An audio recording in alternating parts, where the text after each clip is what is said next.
श्री तुलसीदास जी महाराज कहते हैं, भगवान के भजन के बिना कामनाएं मिटती नहीं है।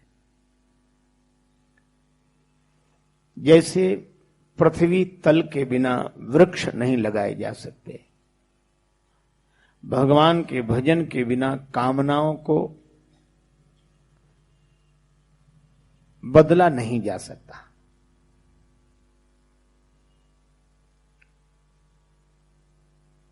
कामनाओं के कारण भगवान अपने जीवन से दूर हो जाते हैं। ये काम बड़ा प्रबल है।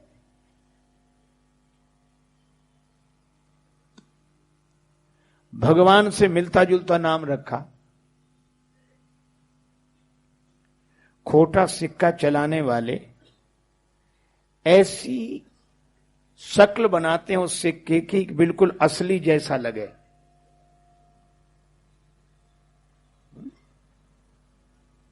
तो काम ने अपना नाम क्या रखा? काम, मतलब राम नाम से मिलता जुलता। वो भगवान से भी कहता है कि आप राम तो हम काम।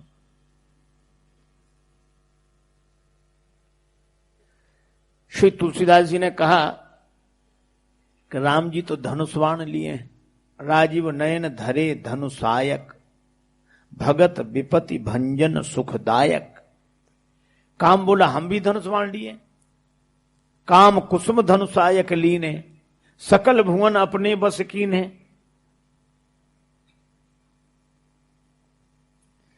श्री तुलसीदास जी ने कहा कि देखो काम, यह तो ठीक है कि तुम भी धनुष्वाण लिए हो, राम जी भी धनुष्वाण लिए हैं, पर राम जी साधारण नहीं है। सारा संसार जिनके बस में है। काम बोला हमारे बस में भी सारा संसार है, सकल भुवन अपने बस कीन है। श्री तुलसीदास जी ने कहा कि राम जी ब्रह्म हैं, वे व्यापक हैं, सब में व्याप्त हैं। काम बोला हम भी व्याप्त हैं। राम जी जो व्याप्त हैं दिखाई तो नहीं देते करना। काम बोला हम भी सब में व्याप्त हैं, दिखाई कहां देते हैं।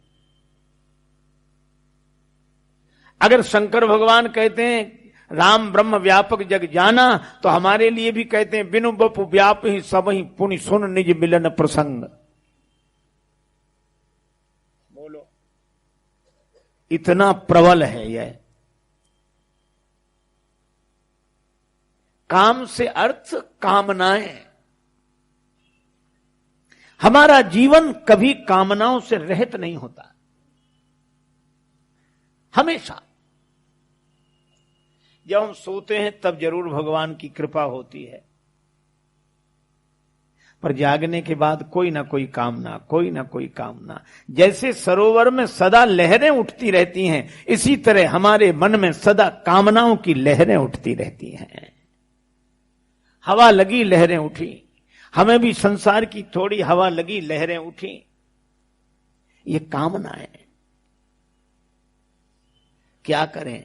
राम भजन बिनु मिटहि की कामा। अयोध्या में मंथरा के माध्यम से कैकेयी माता को क्रोध आया। दशरथ जी विवश होकर राम जी को वनवासी बना देते हैं। अच्छा देखो, 3 आए और 3 ही वन में गए। मंथरा के रूप में लोभ आया, दशरथ जी के रूप में काम आया, और कैकेयी जी के रूप में क्रोध आया। काम, क्रोध और लोभ, और 3 ही बन गए। 3, श्री सीता जी, राम जी, लक्ष्मण जी। काम आया तो राम जी वन को चले गए, क्योंकि जहां राम तहां काम नहीं, जहां काम नहीं राम। और क्रोध आया तो शांति स्वरूपनी सीता जी वन को चली गई। कभी आपने ऐसा नहीं सुना होगा कि हमें जब क्रोध आता है तो बड़ी शांति मिलती है। शांति चली जाती। क्रोध आने पर शांति चली गई, काम आने पर श्री राम वन को चले गए, और लोभ आने पर त्याग के मूर्तिमान स्वरूप लक्ष्मण जी वन को चले गए। तीन आए तीन गए। अब श्री भरत जी ने सोचा कि हम क्या करें, उपाय क्या है। तब उन्हें एक ही उपाय मिला, प्रभु करी कृपा पावरी दीनी, प्रभु करी कृपा पावरी दीनी, प्रभु करी कृपा।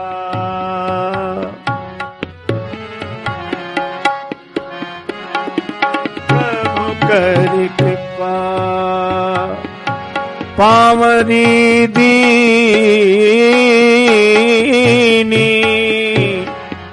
दीनी हो राम, प्रभु करी कृपा।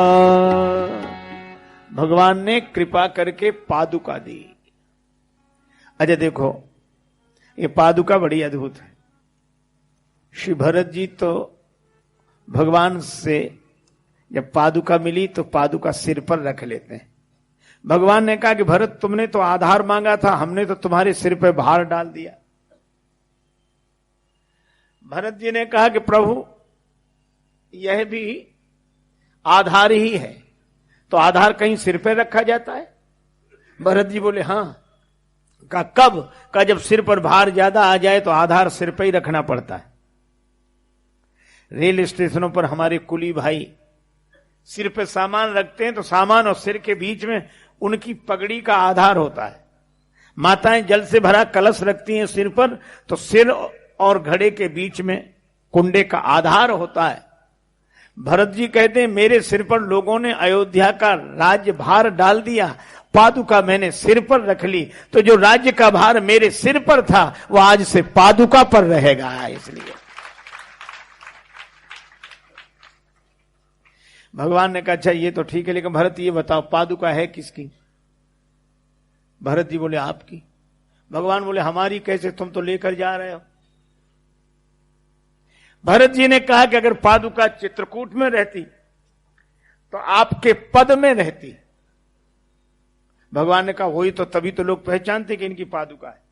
पर भरत जी ने कहा कि प्रभु पादुका चित्रकूट में रहती तो आपके पद में रहती, और अयोध्या में रहेगी तो आपके पद पर रहेगी। पादुका पद से अलग हो ही नहीं सकती। पद में पांव में रहे तो पद का भार पादुका पर, और पद पर रहे तो पद का भार पादुका पर। भगवान ने कहा सो तो ठीक है, लेकिन तुमने तो पनही की शरण मांगी थी और पादुका मिल गई। भरत जी ने कहा कि प्रभु ये बड़ी कृपा है कि पादुका मिल गई। पनही और पादुका पांव में ही रहती है, लेकिन एक अंतर है। क्या? जूता पांव को संभालता है, जूता पांव को संभालता है और खड़ाऊ को पांव संभालता है। इसलिए लोग कहते खड़ाऊ पहने हो संभल कर चलो। हमारी संस्कृति का कितना बढ़िया संदेश है। जिन्हें संभल कर चलना आ जाता था उन्हीं को हम खड़ाऊ देते थे पहनने के लिए। संभल कर चलो, जो अपने चरणों से जुड़े हुए को संभाल कर रख सके। भरत जी ने कहा कि जूता पांव को संभालता है, पादुका को पांव संभालता है। अगर पनही मिली होती तो आपके चरणों को मुझे संभालना पड़ता, पादुका मिली है तो अब आपके चरण ही मुझे संभालेंगे। यही बड़ी कृपा है आपकी। भगवान ने कहा कि भरत एक बात बताओ, तुम्हें क्या लाभ मिला? लाभ क्या मिला तुम्हें? भरत जी बोले हमें पूरा लाभ मिला। अभी तक आपको खोजने बन बन भटकना पड़ा, अब नहीं भटकना पड़ेगा। क्यों? पादुका हम ले जा रहे हैं। और प्रभु यह स्वाभाविक नियम है, पादुका चरणों के पास चलकर नहीं आती, चरण ही वहां चलकर आते हैं जहां पादुका होती है। मैं खड़ा हूं, ले जा रहा हूं, तो आपके चरण ही वहां चलकर आएंगे।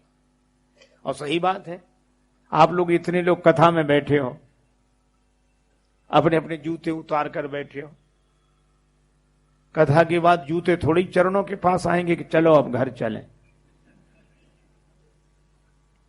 जूतों के पास चरण ही जाएंगे। अच्छा, जूतों को जहां छोड़ दो वहीं पड़े रहते हैं। वे बेचारे कहीं चलकर नहीं जाते, अगर चलकर जाने लगे तो लोग परेशान हो जाएं। कथा के बाद भी खड़े रहे, अब क्यों खड़े? बोले हमारे कहीं घूमने गए, आ जाएं तब चले। पर वे तो बने चरणों के लिए, चाहे छोड़ दो चाहे पहन लो। ये बात अलग है कि कोई चलाने वाला मिल जाए तो चल भी जाते हैं।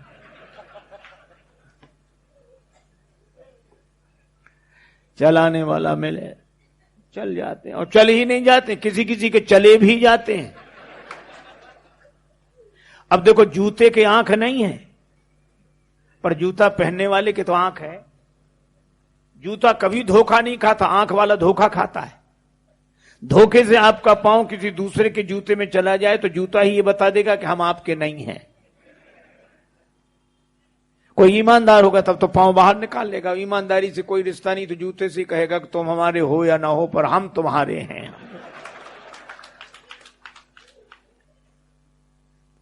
आजकल तो बड़ी मुश्किल, लोग मंदिर में भी जाते हैं तो अच्छे जूते पहनकर नहीं जाते, और अगर जाएंगे तो एक जूता इस कोने पर उतारेंगे, दूसरा उस कोने पर। एक बार एक सज्जन गए, पहली बार किसी ने कहा कि भगवान का दर्शन करने तो जाओ, गए। अब उनकी हालत क्या हुई मालूम? जूते सामने ही उतार दिए और भगवान के मंदिर में प्रार्थना करने लगे। और प्रार्थना क्या थी? ये भगवान हाथ जोड़ लिए, उधर जूते रखे। प्रार्थना क्या कर रहे थे मालूम? त्वमेव माता। सोचा कोई जूते न ले जाए, तो श्लोक चलता रहा, सिर मुड़ गया। त्वमेव माता, फिर जूतों की तरफ देखो, च पिता त्वमेव, फिर भगवान त्वमेव बंधुश्च, फिर जूतों च सखा त्वमेव। एक आदमी तो जूते पहन कर गया, भगवान का अंदर दर्शन करने गया, बाहर लौटा तो जूते ही गायब। उसको बड़ा क्रोध आया कि मैं पहली बार आया, हमारे जूते चले गए। बड़े क्रोध में गया, भगवान से बात करूंगा आज, तो कहूंगा कि हमारे जूते तुम्हारे दरवाजे से चले गए, यही मंदिर है, यही आपकी व्यवस्था है।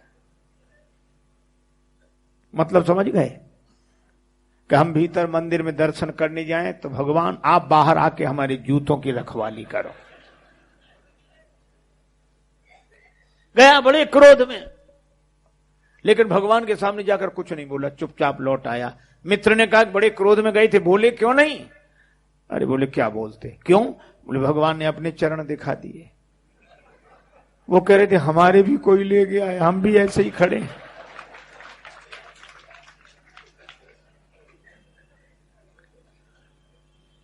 अच्छा बोलो, अगर ये भगवान के चरणों से जुड़ी हुई चीज मिल जाए, भगवान के चरणों को अपने पास बुलाने की शक्ति किसमें? देखो आपको एक बात बताऊं, आप लोग बैठे हो, आपका कोई ना कोई तो नाम होगा, हालांकि नाम काम चलाने के लिए होता है। एक आदमी का नाम था ठनठन पाल, उसकी पत्नी बड़ी परेशान, जहां जाए वहीं लोग कहे ठनठन पाल की बहू आई, वो ठनठन पाल। उसने अपने पति से कहा कि नाम बदलो, अच्छा नहीं है। पति बोला क्या रखा है नाम बदलने में क्या? बोले मैं चली जाऊंगी, माई के चली जाऊंगी। भैया चली जा। नाराज होके गई। रास्ते में एक अत्यंत निर्धन कन्या लकड़ी बीन रही थी, पूछा बेटी तुम्हारा क्या नाम है? बोली लक्ष्मी। आगे बढ़ गई, भूसे से भरी हुई बैलगाड़ी आ रही थी। भैया तुम्हारा क्या नाम है? बोला धनपाल। आगे बढ़ी, किसी की शव यात्रा निकल रही थी। ये कौन मर? अमर सिंह। गए, लौट आई। पति ने कहा कैसे लौट आई? कहने लगी वह सब समझ लिया हमने। बोले क्या समझा? तो बोली लकड़ी बीने लक्ष्मी और भुस ढोबे धनपाल, अमर सिंह सो मर गए तो भले मेरे ठन ठन पाल।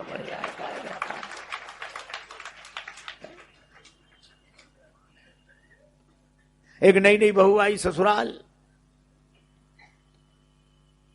शहर की रहने वाली, गांव में ससुराल मिली। कुछ दिन बाद उसे घर का कामकाज संभालना पड़ा। दही मंथन करके मक्खन निकालना था। मक्खन इकट्ठा हो गया पर समेट ना पावे, सास के पास गई, माता जी जल्दी चलिए। क्यों? मटकी में मक्खन आ गया, उसे समेट लीजिए। सास बड़ी नाराज हुई, दुर्वचन कहे, डांटा। अब वो बेचारी समझ ना पाए गलती क्या हो गई। बात यह थी कि उस बहू के ससुर का नाम था मक्खन लाल। अब वो कह रही थी मक्खन निकाल लो, गलती समझ में आई। पर चौथे दिन फिर उसके साथ वही समस्या थी। गई माता जी मटकी में। मां बोली क्या है मटकी में? बोले वही जो परसों आए थे मटकी। अरे कौन? सास फिर भी ना समझे। तब बहू बोली माता जी मटकी में ससुर जी आ गए, उन्हें चलकर निकाल। तो बोलो नाम काम चलाने के लिए है कि नहीं? आज हम लोग इतने लोग बैठे हैं, मान लो किसी का कोई नाम ना हो तो कब तक वो कैसे काम चलाओगे? नाम होना चाहिए। नाम की महिमा है कि नहीं? अच्छा कोई आदमी कितना ही पीछे बैठा हो, उसका नाम लेकर घोषणा करें भैयालाल हाजिर हों, और भैयालाल कितने ही पीछे बैठे हों, नाम सुनते ही यहां आएंगे हैं? पर भैयालाल जहां बैठे नाम वहां नहीं जाएगा, नाम जहां बोला जाएगा वहां भैयालाल आएंगे। तो मैं आपसे कह रहा हूं कि नामी कितनी भी दूर हो, कहीं भी हो, आप नाम लीजिए, नामी वहीं चलकर आएगा। यह नाम की महिमा है।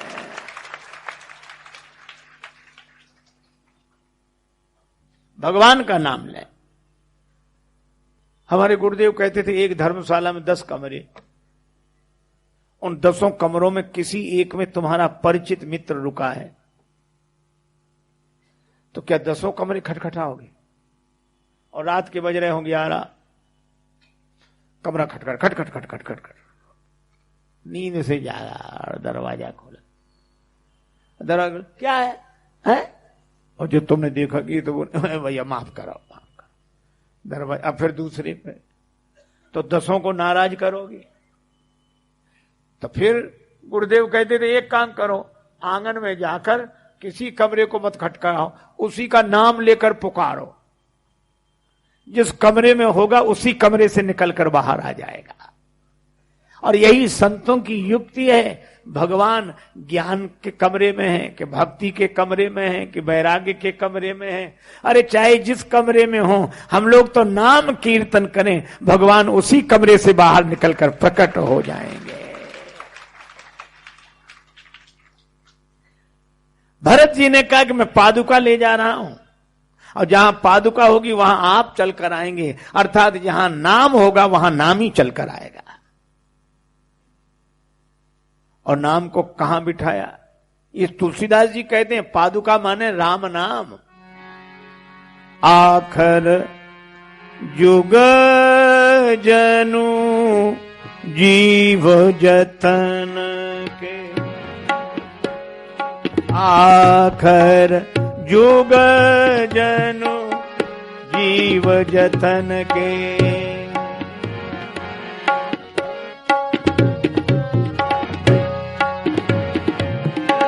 जुग जनु जीव जतन के, आखर जुग जनु जीव जतन के,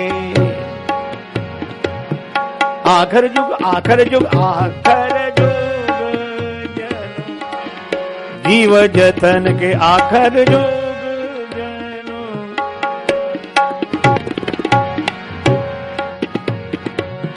संपुट भरत स्नेह रतन के, आखर जुग जनु जीव जतन के, आखर आखर आखर जुग।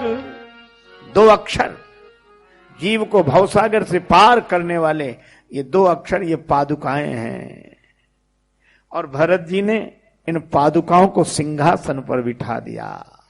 इसका अर्थ राम जी हमारे जीवन में आए तो हमें भी हृदय के सिंहासन पर पहले राम नाम को बिठा लेना चाहिए। राम जी आएंगे।